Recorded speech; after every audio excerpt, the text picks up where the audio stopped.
So, I'm guessing you were scrolling through the Steam store and saw Brass Brigade thinking to yourself, hey, that looks pretty fun. And you'd be right. But don't leave the video, okay? Let me explain why, okay? Give me a shot here.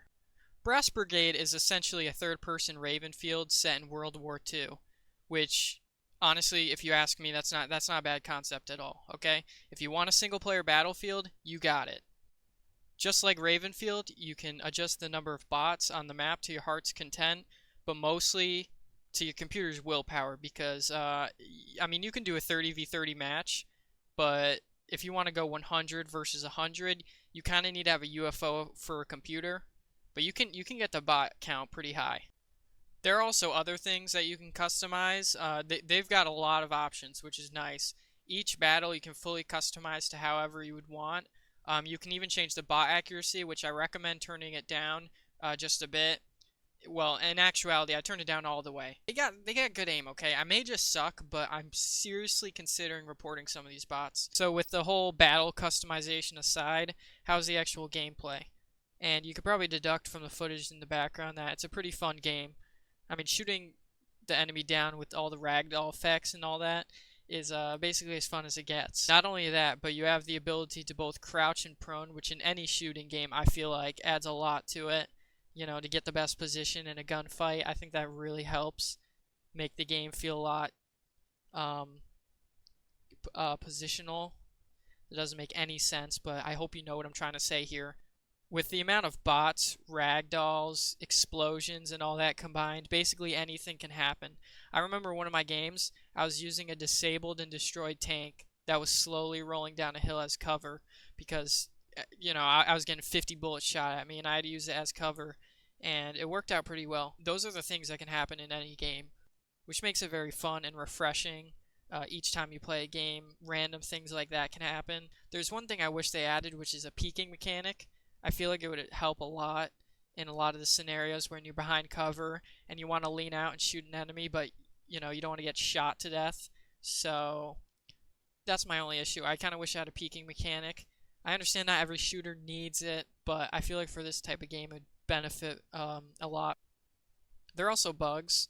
None of them were game breaking though. They're just kind of amusing. As you can see, this guy there, he's having a difficult time, okay? Let's leave it at that. So yeah, I mean, it's hard to play this type of game and not have fun.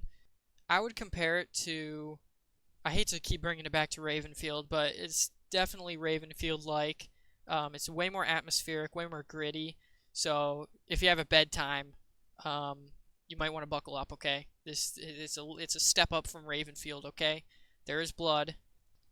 What surprised me the most about this game was the amount of maps they have. I mean, this game's $10, and I mean, for $10, I'm pretty sure this amount of maps is definitely good. And each map has its own feel to it and their own little quirks. Some maps have a choke point, which just a bunch of chaos happens, explosions and ragdolls flying everywhere. And others have more open spaces to support those who, you know, want to stay back with a rifle and snipe enemies from afar.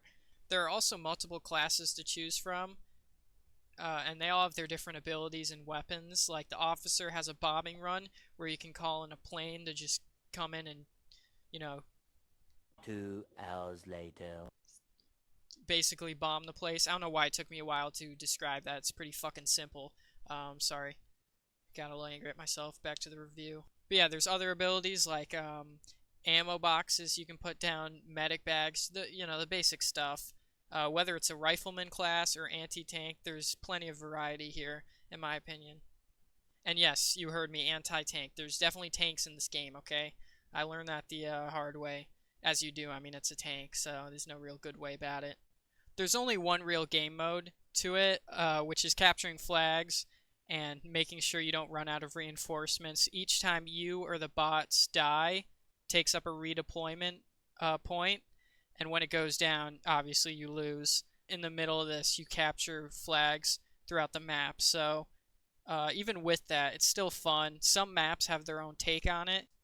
One map you start in a town and it's getting attacked, so you have to defend it. Now, with all that being said, is the game worth it?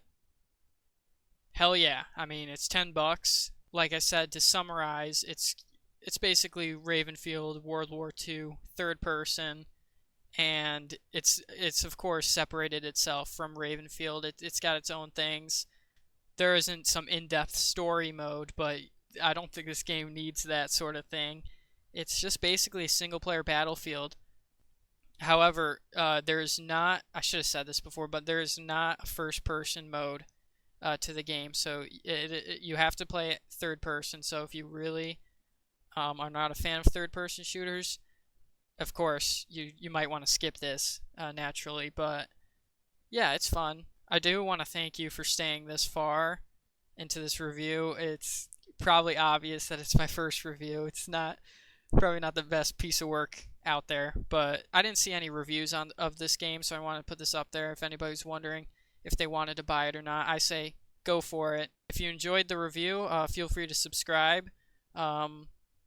I mainly post gameplay videos, but I'll definitely be doing more indie game reviews and hopefully get better at it. I think that'd be nice. So apologies for any roughness in the video, but yeah, thanks for watching. See ya.